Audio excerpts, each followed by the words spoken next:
송나영의 라디오 오늘.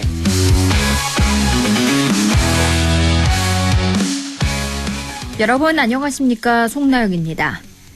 미국이 베네수엘라 수도 카라카스를 기습해 니콜라스 마두로 대통령을 체포하고 뉴욕으로 압송했습니다.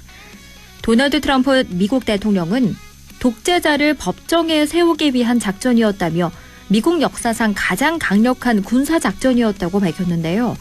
하지만 국제사회는 묻고 있습니다.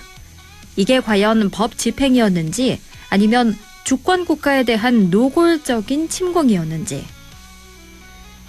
세계 석유 매장량 1위인 베네수엘라를 무력으로 굴복시킨 이번 사태를 두고 국제사회는 미국 외교정책의 푸틴화, 19세기 제국주의로의 퇴행이라며 경악을 금치 못하고 있습니다. 미국의 이번 행동은 우크라이나를 침공한 러시아에게 면죄부를 주고 대만을 위협하는 중국에게 위험한 신호를 보낸 꼴이 됐는데요. 전 세계가 다시 힘이 곧 정의인 야만의 시대로 회귀하는 게 아니냐는 우려가 쏟아지고 있습니다. 안동문화방송 라디오 오늘 광고 듣고 시작합니다. 고규필 고객님. 왔다. 뱅크로 와. 재미가 뱅크로 와. 와. 놀라움이 뱅크로 와. 와. 혜택이 뱅크로 와. 재미있게 놀랍게 다양하게 와보고 싶은 뱅크 와뱅크. 고규필도 와뱅크. 광주은행. 안전화가 이렇게 편해도 돼요? 나도 모르게 집에까지 신고 간다니까요.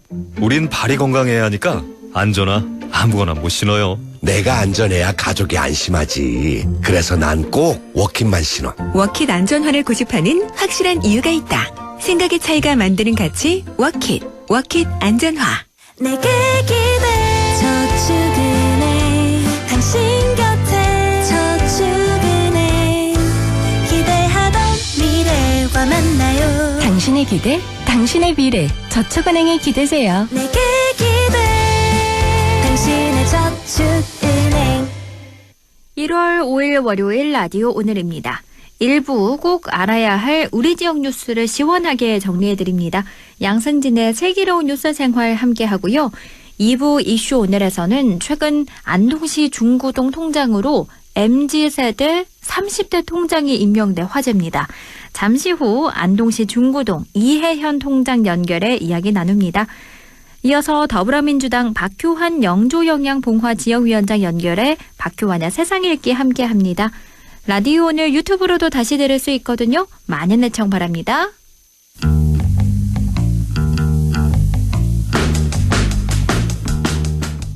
꼭 알아야 할 우리 지역 뉴스를 시원하게 정리해드립니다. 양승진의 슬기로운 뉴스 생활 시작합니다. 2030년 개항을 목표로 했던 대구 경북 신공항. 자금 확보에 어려움을 겪으며 사업 추진이 안개 속입니다. 이러한 상황에서 이철우 경북도지사가 신공항 자금 확보를 위한 방안으로 대구시 경북도가 시중은행으로부터 대출을 받아 사업 착공부터 들어가자 이런 제안을 했는데요. 일종의 고육책으로 보입니다. 매일신문 양승진 기자 연결합니다. 안녕하세요. 네, 안녕하세요. 이철우 지사가 지난해 연말부터 대구시와 경북도가 시중은행에서 대출받자 이런 자금 확보 방안을 제안하고 있는 거죠? 네, 시작은 이제 지난해 12월 11일이었습니다. 도청에서 열린 기자간담회에서 이철우 지사가 운을 뗐는데요. 이날 이 지사는 공자기금을 통해 신공항 사업을 추진할 것을 대구시에 제안했다면서 목표한 2030년 공항 개항을 위해선 자금을 확보해 당장 2026년부터 착공에 들어가야 된다. 이렇게 밝혔습니다. 이 지사가 제안한 TK 신공항 재원 확보 방안은 현재 대구국제공항과 K2 부지를 담보로 해서 대구시와 경상북도 그리고 정부가 각각 시중은행에 연 1조 원씩 최대 5년간 자금을 차입하는 방식입니다. 이미 경상북도는 도금고인 농협은행과 관련 협의를 마쳤고 건설 경기가 어려운 상황에선 가장 현실적인 대안이 될 수 있다. 이렇게 설명을 했습니다. 결국 이철우 도지사의 제안은 금융기관에 돈을 빌려서 필요한 것부터 추진하자 이런 제안인 거네요. 네, TK 신공항이 당초 목표한 개항 시점인 2030년에 문을 열기 위해서는 늦어도 올해와 내년에 5,800억 원 정도의 금액이 토지 보상을 위해서 필요합니다. 일단 토지 보상과 같이 사업을 위한 절차가 어느 정도 착수를 하게 된다면 정부도 마냥 국비 지원을 외면할 수는 없다는 것입니다. 올해 정부 예산안에는 군공항 이전 관련 토지 보상비와 금융 비용 등 총 2,882억 원이 전액 미반영됐습니다. 군공항 이전 사업이 재원조차 확보하지 못한 상태에서 사업 추진이 어려움을 겪을 경우에 민간공항 사업 역시 추진이 되기가 어렵습니다.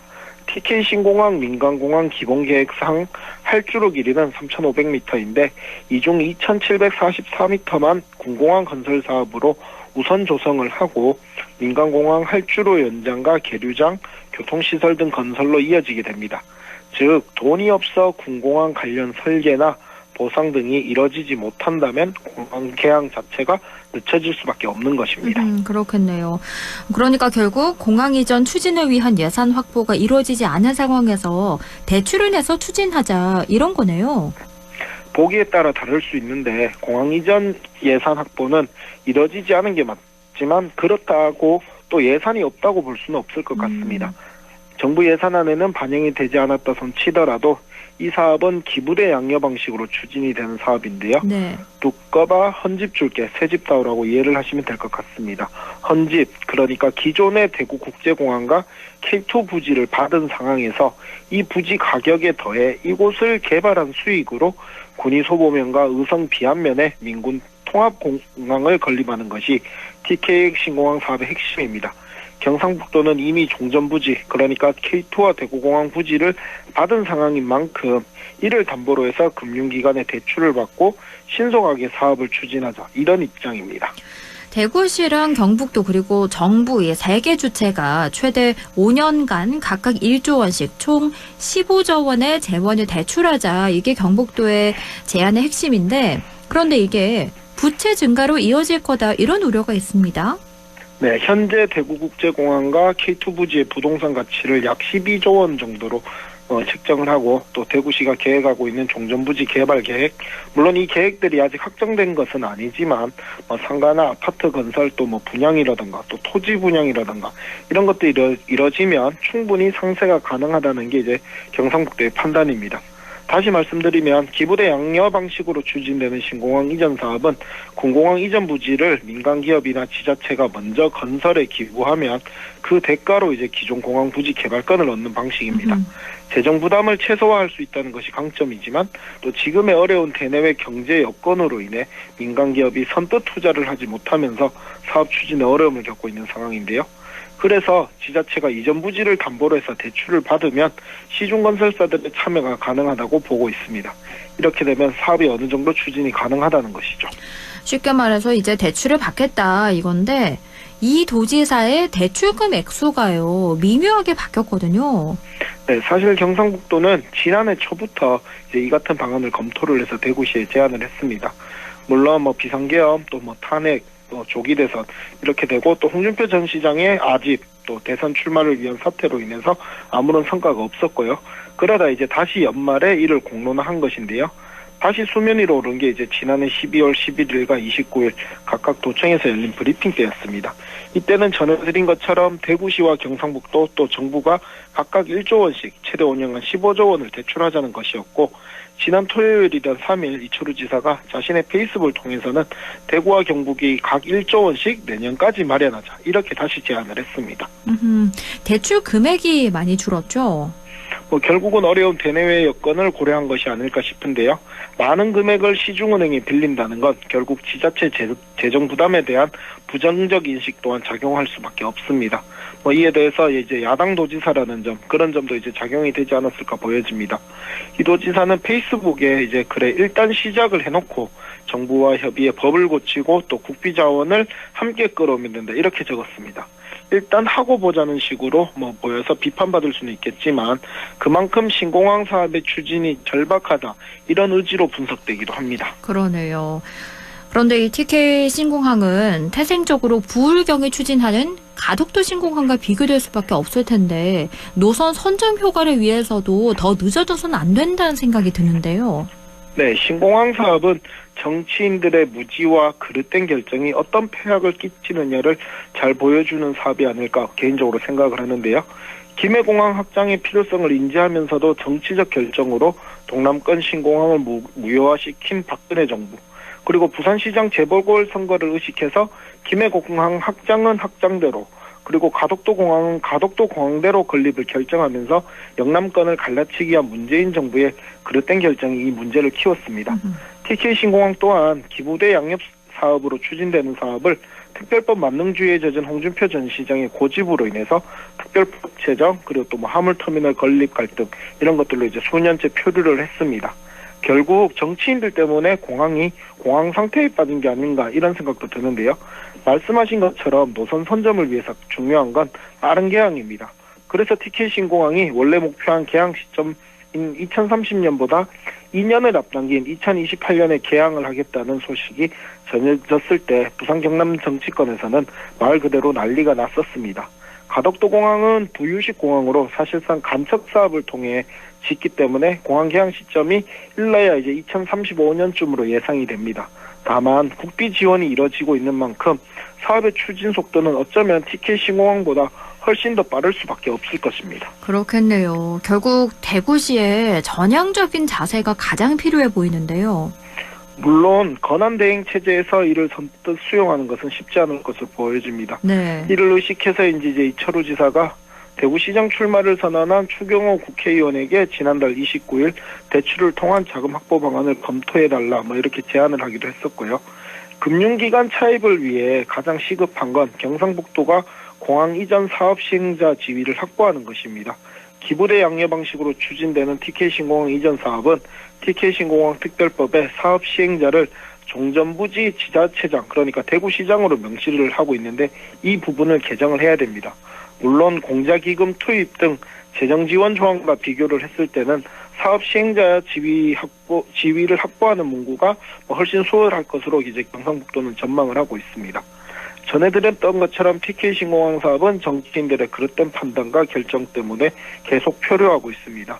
그리고 제 개인적인 생각으로는 현 정권에서는 TK 신공항 사업을 절대 적극적으로 지원하지는 않을 것으로 보여집니다.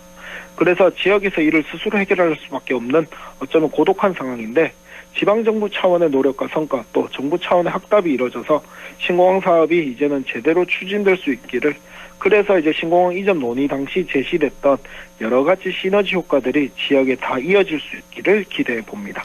네, 지역에서 결국은 해결책을 찾아내야 하는 대구 경부 신공항 자금 확보에 대한 이야기 오늘 나눠봤습니다. 오늘 말씀 잘 들었습니다. 고맙습니다. 네, 감사합니다. 지금까지 매일신문 양승진 기자와 함께했고요. 라디오 오늘 2부에서 뵙겠습니다.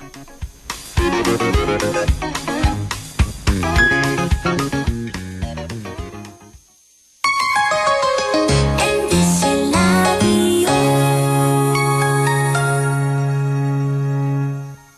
지역과 함께 성장해갈 인재를 키웁니다. 지역교육 혁신을 주도하는 안동과학대학교. 새로운 도전을 위한 성인학습자 평생 직업교육. 해외 우수인재 지역정착을 위한 명품 교육과정 혁신. 대학이 지역의 미래다. 혁신을 주도하는 안동과학대학교. 아, 땡긴다 땡겨. 매콤 새콤 달콤한 맛. 무침에는 역시 땡기네 가오리. 장례식장 등 각종 대소사 최고의 인기 메뉴 땡기네 가오리. 물이 생기지 않아 언제 어디서든 포장 배달 택배 모두 가능한 안동 땡기네 가오리. 054-852-4988. 가족과 함께 즐기는 영주 도심 속 힐링 온천. 영주 온천랜드와 영주 호텔. 하루의 피로를 내려놓고 쉬어가기 좋은 공간에서 온천, 사우나와 숙박을 함께 이용하실 수 있습니다. 숙박, 피트니스, 키즈카페, 찜질방까지 모든 것을 한 번에 즐기는 영주 온천 관광호텔, 영주 온천랜드. 한순간에 일어나는 금융사기, 예방과 대처법 알려드립니다. 첫 번째, 매일 문자 메시지에 있는 확인되지 않은 링크는 클릭하지 마세요. 개인정보 유출의 통로가 될 수 있습니다. 두 번째, 주민등록번호, 통장 비밀번호 등 개인정보를 전달하지 마세요. 대한민국의 공공기관에서는 전화나 문자 메시지로 개인정보를 요구하지 않습니다. 세 번째, 금융사기 피해가 의심된다면 112에 신고하고 해당 은행 고객센터에 전화하세요. 해당 계좌의 지급 정지를 요청할 수 있습니다. 네 번째, 금융사기 피해 금액에 대해서는 해당 은행을 방문하여 피싱사기 피해금 환급을 신청하세요. 다섯 번째, 은행의 보안 서비스를 적극 활용해 주세요. 확인되지 않은 PC에서는 이체가 안 되게 하거나 해외 IP를 차단하는 등 금융사기 예방이 가능한 서비스를 이용할 수 있습니다. 한순간의 클릭으로 일어나는 금융사기 예방과 대처법을 꼭 기억해 주세요.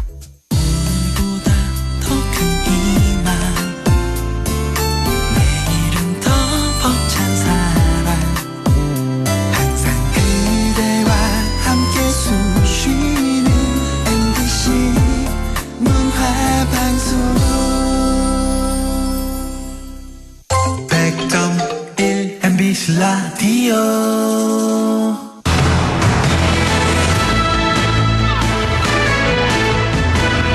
라디오 오늘 2부 순서 이슈 오늘입니다. 안동시 중구동 통장협의회에 MZ세대가 합류하며 세대 간 소통을 넓히는 변화의 신호로 받아들여지고 있습니다. 30대 젊은 통장을 만나기가 쉽지 않은 일인데요. 주민들의 기대도 큰 것 같습니다. 안동시 중구동의 30대 통장인 36통 이혜현 통장 연결해 이야기 들어봅니다. 통장님 안녕하세요. 네, 안녕하세요. 통장으로 임명되신 거 축하드립니다. 네, 감사합니다. 30대 통장의 탄생으로 지금 지역사회 관심이 아주 뜨거운데요. 청취자분들께 인사 한마디 해주실까요? 라디오 오늘 청취자 여러분 반갑습니다. 새해 복 많이 받으십시오. 저는 올해 1월부터 중구동 36통 통장으로 활동하게 된 이혜현입니다. 많은 관심을 받아서 솔직히 부담도 되지만 그만큼 책임감과 사명감을 더 가지고 앞으로 한 발 먼저 다가가고 귀는 늘 열어두는 통장이 되겠습니다. 잘 부탁드립니다. 네, 이렇게 30대 통장이라니까 다들 관심을 가지고 있는데요. 원래 하고 계신 일이 어떤 거죠? 지금 그래픽 디자이너로 활동 중입니다. 그렇군요. 보통 통장이라 함은 어르신들이나 중장년층이 맡는 역할이다 이렇게 생각하는데 어떤 계기로 통장직을 맡아봐야겠다 이렇게 생각을 하게 되셨나요? 처음엔 주변에 권유가 있었는데요. 네. 처음엔 그냥 이장님 비슷한 역할 정도로만 그냥 알고 솔직히 처음엔 저도 제가 할 일은 아니겠지라고 생각했었는데 제가 하는 일이 프리랜서다 보니까 네.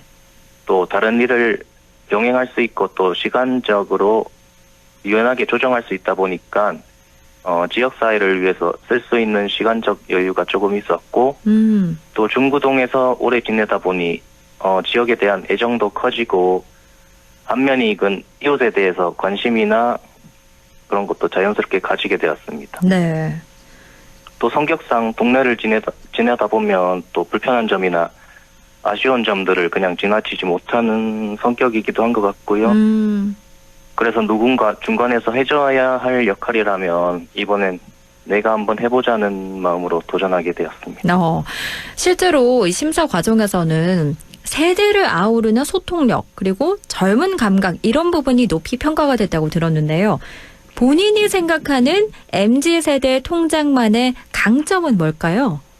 MZ 즉 젊다는 거는 실패를 두려워하지 않고 도전할 수 있다는 점이 강점이 아닐까 합니다. 네. 제 개인적으로는 타인에 대해서 기본적인 애정과 믿음이 그래도 남들에 비해서 조금 더 많다고 생각하는데요. 그래서 먼저 남에게 한 발 다가가고 조금이라도 도움을 줄 수 있다고 생각되면 주저없이 나서게 되는 것 같습니다. 그리고 경험이 부족하지만 하고 싶고 해야 하는 일이 있다면 일단 도전해보고 실패하더라도 멈추지 않고 다른 방식으로 새로운 돌파구를 찾아내서 문제를 해결해 나가려는 점, 그리고 마지막으로 사소하지만 중요하다고 생각되는 것들은 메모하거나 사진을 찍거나 하여 기록으로 남기는 습관도 강점이라고 생각합니다. 그렇군요. 혹시 통장님이 가장 최근에 남긴 메모나 사진 찍은 거나 기록 이런 거 있을까요?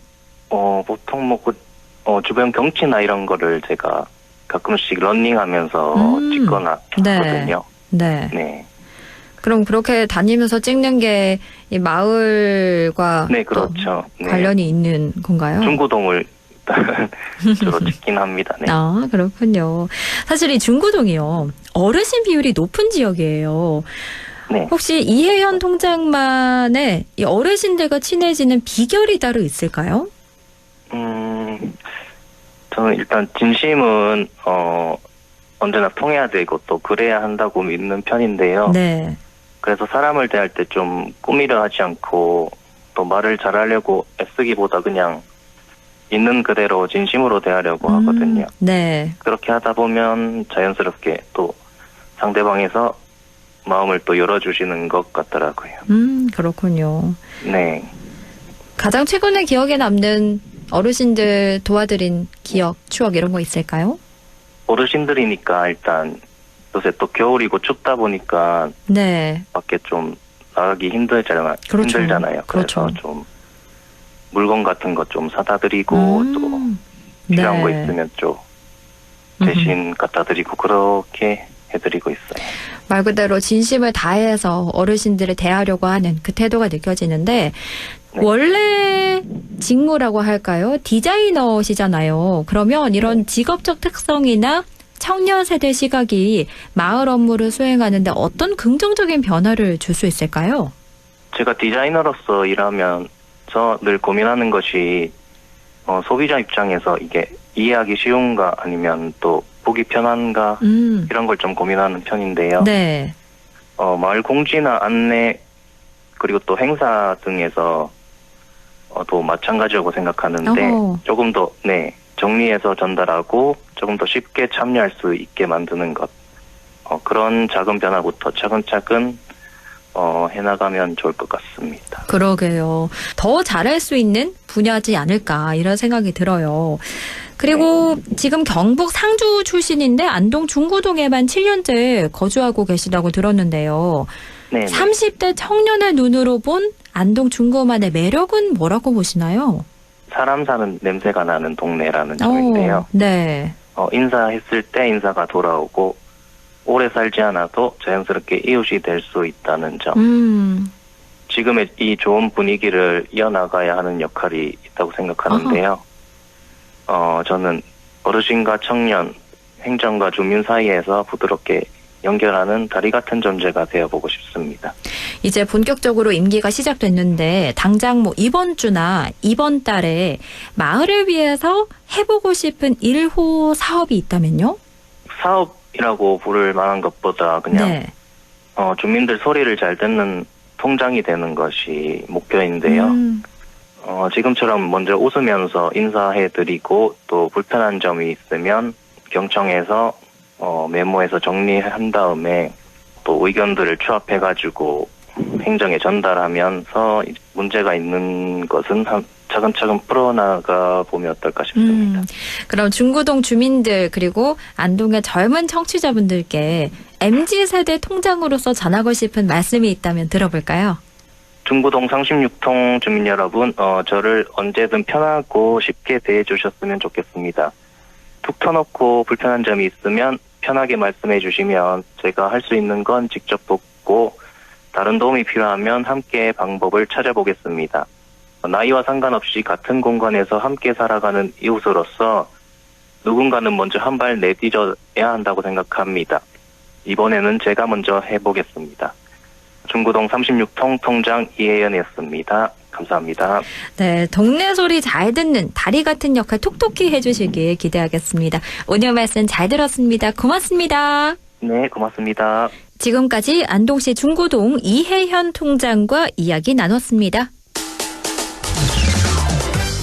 라디오 오늘에서는 청취자 여러분의 참여를 기다리고 있습니다. 우리 지역에서 발생한 사건 사고 소식이나 함께 토론하고 싶은 내용을 안동 MBC 홈페이지 라디오 오늘 게시판에 올려주시기 바랍니다. 전화와 문자 참여도 하실 수 있습니다. 전화는 851국에 7191번, 문자는 샵 0913번으로 보내주시면 됩니다. 문자는 단문 50원, 장문 100원의 정보 이용료가 있습니다. 여러분의 많은 참여 바랍니다.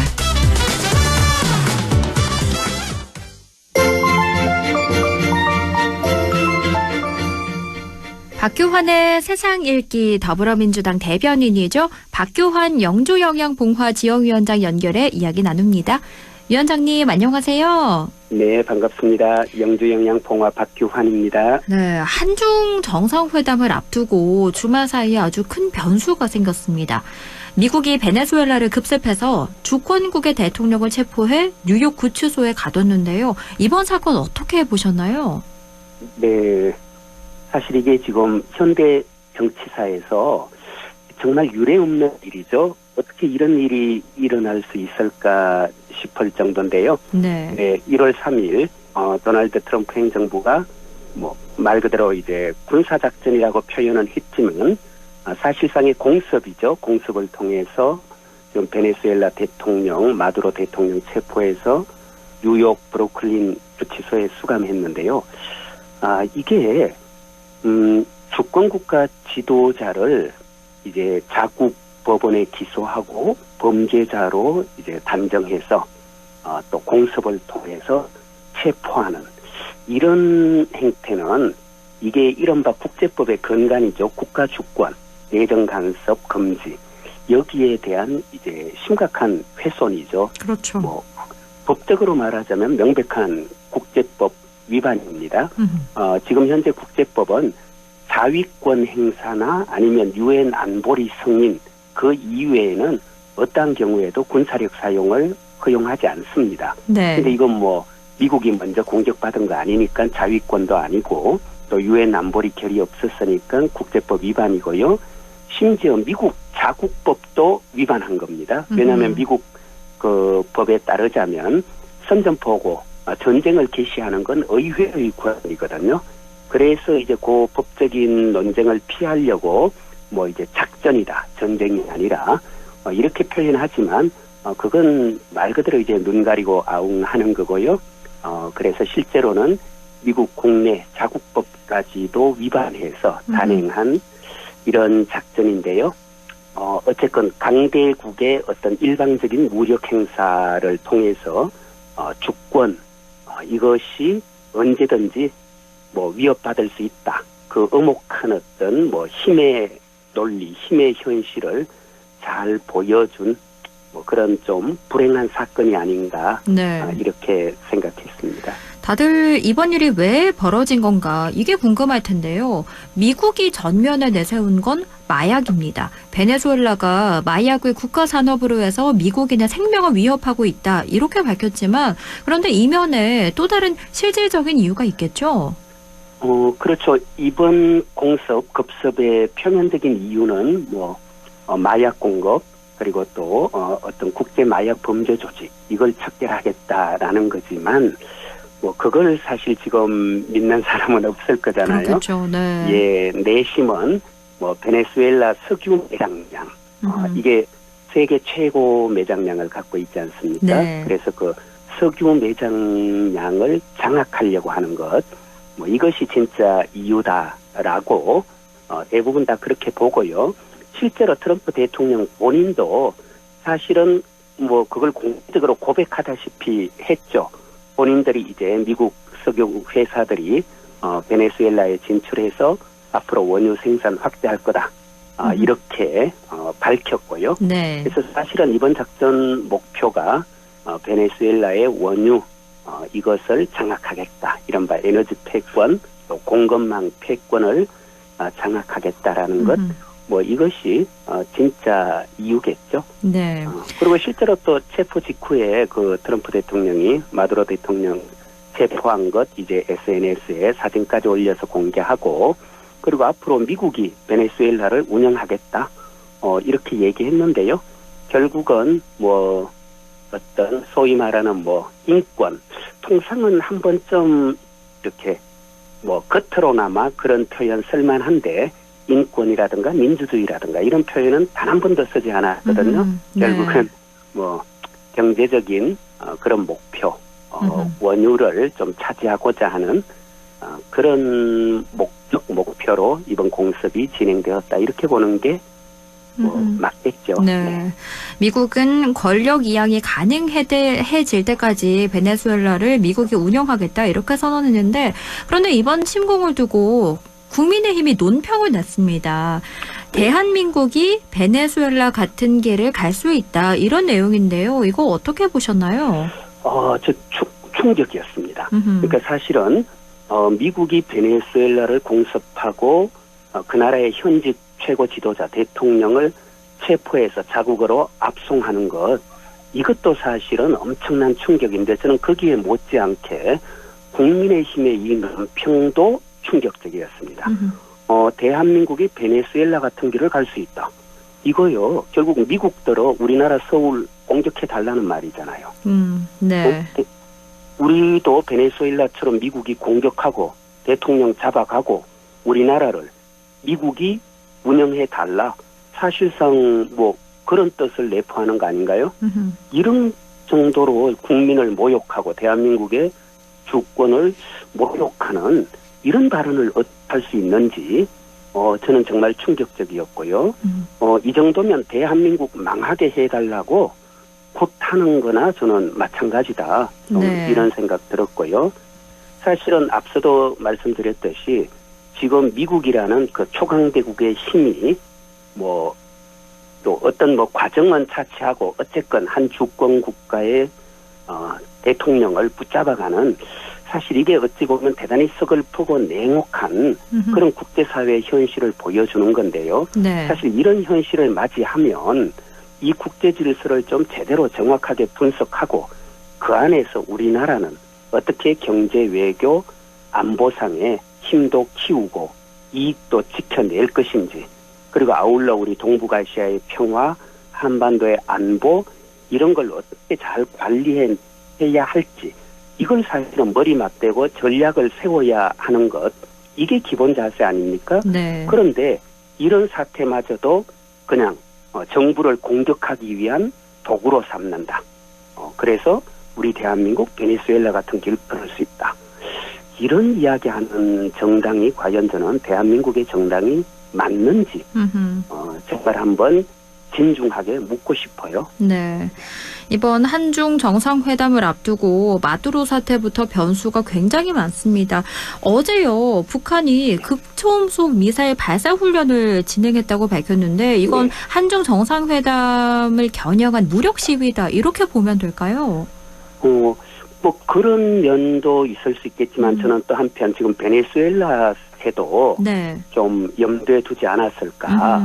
결국은 이 베네수엘라의 미군이 공습하고 들어가서 최고 지도자를 체포해 간 거잖아요. 네. 근데 우리가 아마 청취자분들께서도 익숙하게 들은 뭐 이런 말 중에 참수작전, 이런 표현 우리 많이 들었잖아요. 그렇죠. 결국 미군이 혹은 미국이 평양을 공격하고 지금 김정은 위원장을 뭐 제거하겠다.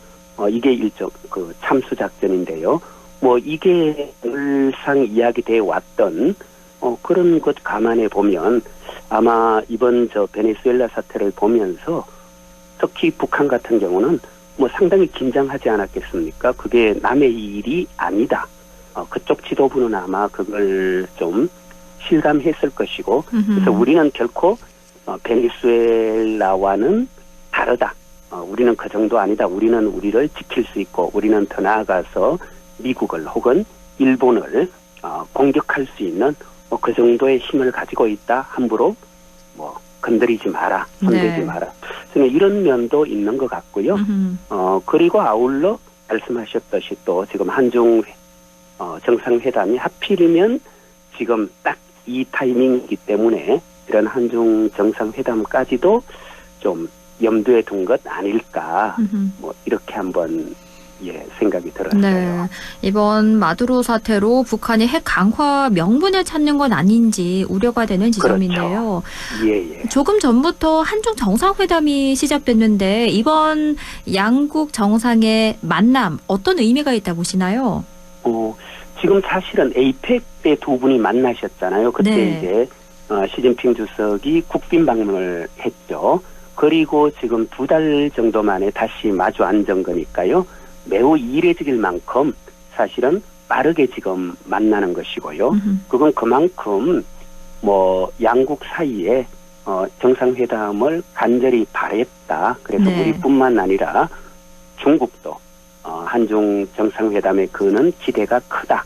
그리고 뭐 아시다시피 그 공항 마중에서도 이번에 처음으로 장관급 인사가 나와서 이재명 대통령 맞이를 했었죠. 네. 이런 데서 저는 이제 중국 쪽의 기대감이 반영되었다 이렇게 보고요. 사실은 윤석열 정권 이후에 우리가 이른바 탈중국 선언해서 뭐 그때까지 늘 무역 흑자였는데 무역 적자로 뭐 돌려놔 버리고 정말 대중국 관계가 최악이 됐지 않습니까? 네. 그래서 그 최악이었던 대중국 관계를 지난번 에이펙 만남을 통해서 이제 좀 새롭게 복원하자. 그리고 그 복원에 대한 의지가 있다는 사실을 두 정상 간에 확인했다면 이번 만남에서는 말 그대로 이제 한중 관계를 정상 궤도에 올려놓는 저는 그런 자리가 되지 않을까. 그래서 우리 입장에서 보자면 한미 동맹이라는 이런 틀을 유지하면서도 또 사실 최대 교육국이죠. 우리 중국이. 그래서 최대 교육국인 중국과의 관계를 좀 전략적으로 복원하는, 그래서 또 경제적인 이런 실익도 챙겨내는 뭐 그런 회담이 이제 될 것이다. 지금 이렇게 좀 저희도 기대하고 있습니다. 네. 그래서 경제 문화 분야에서는 어쨌든 실질적인 관계 정상화, 실질적인 성과를 좀 도출해내고, 그리고 또 안보 외교 분야에서도 이제 실용적인 어떤 협력, 소통의 채널 이걸 좀 확보하는 뭐 그런 회담이 되지 않을까 싶습니다. 그럼 저희가 민주당 얘기로 가볼게요. 예. 더불어민주당 김명기 의원이 이른바 공천 헌금에 수수했던 내용이 담긴 탄원서가 2년 전에 묵인됐는데 이 과정에 이 대통령의 최측근인 김현지 대통령실 제1부속실장이 개입했다, 이런 주장이 나왔거든요. 이거 어떻게 된 일일까요? 현재 저희가 확인한 것으로는요, 그냥 일방적인 주장입니다. 네. 네, 그래서 아직 관련돼서 어떤 사실관계도 확인된 바가 현재로서는 없습니다. 그래서 뭐 이런저런 이야기는 나오는데 적어도 이 건과 관련해서는 뭐 아직은 밝혀진 바가 없어서 좀 더 지켜봐야 될 것 같습니다. 그리고 김명기 의원이 둘째 아들의 숭실대 편입 조건을 맞추기 위해서 한 업체에 아들 취업을 직접 청탁했다, 이런 의혹도 새롭게 제기됐는데, 그런데 김 의원은 제명은 당해도 탈당은 없다, 이렇게 못 박아서 공이 민주당으로 넘어간 것 같거든요. 결국 당이 결정해야 될 텐데 어떤 결정 내릴 거라 보시나요? 사실 방금 말씀하신 이 아드님 취업 청탁 문제라든가 이런 건요, 이미 이게 조금 전에 제기되었고, 사실 그동안 경찰에서 수사하고 있었던 걸로 알고 있습니다. 네. 뭐 2022년경이죠. 숭실대 경영학부 편입 과정에서 방금 말씀하신 그런 뭐 취업 청탁이라든가 또 어떤 학비 지원이라든가 이런 의혹 제기됐고요. 이거는 기존의 경찰에서 수사하고 있었고, 여기에 최근 제기된 공천권이라든가 또 이른바 갑질 의혹 이런 것까지 다 모아서 지금 서울경찰청 공공범죄수사대에서 지금 전면 수사가 시작되었습니다. 그래서 네. 뭐 수사 결과에 따라서 당연히 어떤 사법적인 책임 져야 할 것은 져야 하고요. 다만 이제 정치적으로 보자면 일단 12월 30일이죠. 민주당 원내대표직은 김병기 의원이 사퇴를 했고요. 네. 그리고 또 우리 정청래 당대표 지시로 징계 절차가 개시됐습니다. 그러니까 뭐 본인이 직접 탈당은 안 하겠다 했으니까 뭐 징계 절차를 거쳐서 뭐 당장에는 상응하는 어떤 중징계가 또 내려지지 않을까 네. 이렇게 전망하는데요. 다만 저희 당 내부에서는요, 이 윤리심판원은 완전히 독립돼 있습니다. 마치 우리 행정부와 사법부가 독립되듯이. 네. 그래서 일단 징계 절차가 개시되고 나면 우리 당 지도부가 이렇게 뭐 개입하거나 간섭할 수 있는지는 없고요. 그래서 외부 인사 등이 다 참여하는 그런 이제 윤리심판원에서 어떤 징계 절차를 통해서 아마 합당한 그런 징계가 주어질 것 같습니다. 네. 그리고 이해훈 기획예산처 장관 후보자를 둘러싼 의혹도 연이어서 터지고 있는데요.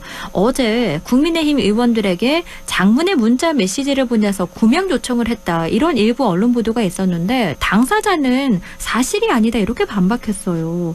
이게 뭐 인사청문회에서 도와달라 이런 의미인 걸까요? 당사자가 일단 전혀 사실이 아니다라고 이야기하니까 이것도 사실 사실관계 자체를 지금 확인하는 것은 쉽지 않을 것 같은데 저희로서는요. 근데 어쨌건 이제 청문회를 앞두고 있는 후보자들은 어쨌건 여야 막론하고 국회의원들에게 또 이런저런 해명도 하고 그리고 또 어떤 요청도 하는 것 이거는 늘 있었던 일이니까요. 그게 국민의힘 의원이든 혹은 또 민주당 의원이든 저는 얼마든지 문자를 보낸다든가 이럴 수는 또 있다고 보고요. 네. 다만 우리 이제 더불어민주당 입장에서 보자면요. 우리 통상 기존의 청문회를 보면은 여당은 무조건 좀 방어해주고 보호해주고 야당은 또 무조건 이렇게 파헤치고 공격하고 이런 경우가 많았는데 네. 이번에 저희는 청문회의 취지 그대로 정말 후보자에 대해서 도덕성이나 능력 또 국정 철학에 대한 이해도나 정책 의지 등등 진짜로 검증해야 될 것을 제대로 검증하는 그런 청문회 만들겠다. 국민 앞에 저희가 제대로 검증하는 모습 보여드리겠다. 네. 그래서 국민들께서 충분히 후보자에 대해서 판단하실 수 있도록 그런 장을 펼쳐드리겠다. 지금 그런 마음으로 저희가 청문회에 임하고 있습니다. 네, 인사청문회 소식은 저희가 계속해서 전해드리도록 하고요. 이제 민주당에서는 새 원내대표 보궐선거가 열리는데 진성준, 박정, 백혜련, 한병도 의원이 출사표를 던졌습니다. 원내대표 보궐선거는 어떻게 치러지나요? 저희 원내대표 선거는요.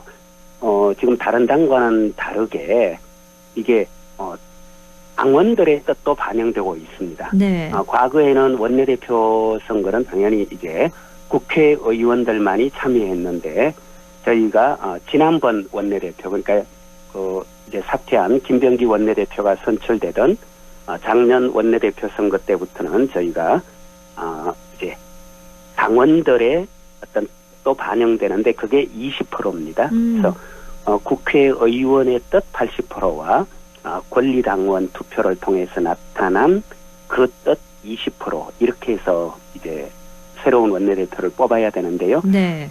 그래서 지금 일정은 이제 돌아오는 1월 10일 토요일, 일요일, 10일, 11일 요 이틀 동안 권리당원들이 투표를 하고요. 네. 또 11일 일요일에 의원들이 모여서 의원총회합니다. 그래서 그 자리에서 이제 의원 투표까지 다 이제 치르면 누가 당선이 될지 이제 확정이 되겠죠. 네. 그래서 그런 과정 거쳐서 이제 새로운 이제 원내 대표가 또 이제 탄생하게 되겠죠.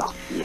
지방선거가 6월인데 새 원내대표 임기가 짧아요. 오는 5월까지잖아요. 그럼 5월 이후에는 어떻게 되나요? 그렇죠. 저희가 원내대표는 임기가 1년입니다. 그리고 그 사이에 지금처럼 이렇게 거리가 발생해서 보궐선거를 치르게 되면 후임자는 전임자의 자녀 임기만 하게 돼 있습니다. 그래서 이번에 선출되는 원내대표는 4개월짜리 원내대표고요. 네. 5월 달에는 이제 1년짜리 새로운 또 원내대표를 뽑게 됩니다. 그렇군요. 과연 누가 새 원내대표가 될지 저희가 주말이 지나면 다음 주 월요일에 함께 이야기 나눌 수 있겠네요. 네네, 그렇습니다. 오늘 말씀 잘 들었습니다. 고맙습니다. 예, 고맙습니다.